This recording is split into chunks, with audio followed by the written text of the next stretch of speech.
आज ही Doubtnut app download करें। Doubtnut पर होगा अब आपके सभी मैथ्स, केमिस्ट्री, फिजिक्स और बायोलॉजी डाउट्स का सफाया। बस अपने क्वेश्चन की फोटो खींचो, उसे क्रॉप करो और तुरंत वीडियो सोल्यूशन पाओ। Download now. नमस्कार दोस्तों, डाउटनेट में आपका स्वागत है। चलिए इस प्रश्न को हल करते हैं। प्रश्न में यहाँ पे आपको एक गद्यांश दिया है, जिसमें आपको गद्यांश दिया है जिसमें कहता है उत्तर भारत के संत कवि कबीर और दक्षिण भारत के संत कवि त्रिलुवर के समय में लगभग 2000 वर्ष का अंतराल है, किंतु इन दोनों महाकवियों के जीवन में अद्भुत साम्य पाया जाता है। दोनों के माता पिता ने जन्म देकर इन्हें त्याग दिया था। दोनों का लालन पालन निसंतान दंपतियों ने बड़े स्नेह व जतन से किया था। व्यवसाय में दोनों ही जुलाहे थे। दोनों ने सात्विक गृहस्थ जीवन की साधना की थी। त्रिवल्लर का प्रामाणिक जीवन वृत्तांत प्राप्त नहीं होता। प्रायः उन्हें चेन्नई के निकट मयलापुर गांव का जुलाहा माना जाता है, किंतु कुछ लोगों के अनुसार वे राजा एल्लाल के शासन में एक बड़े पदाधिकारी भी थे। उन्हें वैसे ही सम्मान प्राप्त था जैसे कि चंद्रगुप्त के शासनकाल में चाणक्य को। उनके बारे में अनेक दंत कथाएं प्रचलित हैं। जैसे कहा जाता है कि एक सन्यासी नारी जाति से घृणा करता था। उसका विश्वास था कि स्त्रियां बुराई की जड़ है और उनके साथ ईश्वर भक्ति नहीं हो सकती। त्रिवल्लर ने बड़े आदर से उसे अपने घर बुलाया। 2 दिन उनके परिवार में रहकर के सन्यासी के विचार में बदलाव आया। उसने कहा, यदि त्रिवल्लर और उनकी पत्नी जैसी जोड़ी हो तो गृहस्थ जीवन ही श्रेष्ठ है। कबीर के दोहों की भांति त्रिवल्लर ने भी छोटे छंद में कविता रची, जिसे कुरल कहा जाता है। कुरलों का संग्रह तिरुक्कल उनका एकमात्र ग्रंथ है। तिरुक्कल को तमिल भाषा का वेद माना जाता है। इसका प्रत्येक कुरल एक सूक्ति है और सूक्तियों में सभी धर्मों का सार है।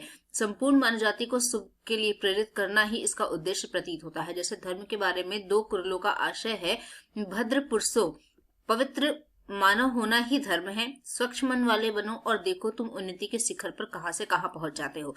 झूठ न बोलने के गुण को ग्रहण करो, किसी अन्य धर्म की आवश्यकता ही नहीं रहेगी। फिर प्रश्न में आपसे पूछ रहा है कि स्नेह और जतन शब्द क्रमशः हैं। आपके पास विकल्प है यहाँ पे तत्सम तद्भव, आगत तद्भव, तद्भव देशज और देशज आगत। तो देखो यहाँ पे प्रश्न में आपसे पूछा है कि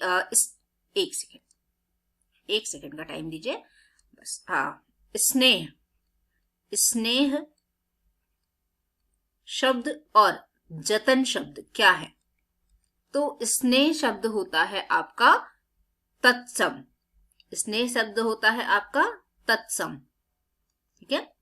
स्नेह शब्द है तत्सम और जतन शब्द है तद्भव। जतन शब्द क्या है आपका? तद्भव। अब ये तत्सम और तद्भव क्या होता है? तो देखो, जब संस्कृत का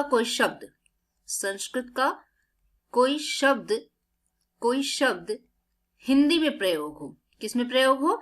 हिंदी में प्रयोग किया जाए, हिंदी भाषा में प्रयोग किया जाए और इसका अर्थ ना बदले, इसका अर्थ ना बदले, तो उसे कहते हैं हम तत्सम। वो क्या कहलाता है आपका? वो कहलाता है तत्सम, ठीक है। उसी तरह से संस्कृत का कोई शब्द जिसको हिंदी भाषा में प्रयोग करने पर, हिंदी में प्रयोग करने पे उसका अर्थ बदल जाए तो उसे हम क्या कहते हैं? तद्भव कहते हैं।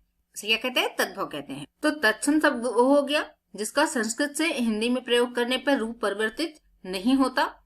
यहाँ पे लिख देते हैं, रूप परिवर्तित नहीं होता, ठीक है, नहीं होता। जब आप संस्कृत शब्द को क्या करते हो? हिंदी में प्रयोग करते हो। और तद्भव वो होता है जिसका रूप परिवर्तित हो जाता है।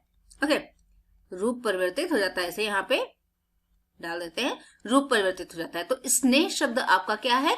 तत्सम है। और जतन शब्द आपका क्या है? तद्भव है। ये कहाँ पे दिया हुआ है? आपके विकल्प ए में दिया है, तो उत्तर आपका हो जाएगा विकल्प ए। आशा करते हैं उत्तर समझ आया होगा। धन्यवाद। क्लास 6 से 12 से लेके नीट, IIT, JEE मेंस और एडवांस के लेवल तक 10 मिलियन से ज्यादा स्टूडेंट्स का भरोसा। आज ही डाउनलोड करें डाउटनेट ऐप या व्हाट्सएप कीजिए अपने डाउट्स 8400 400 400 पर।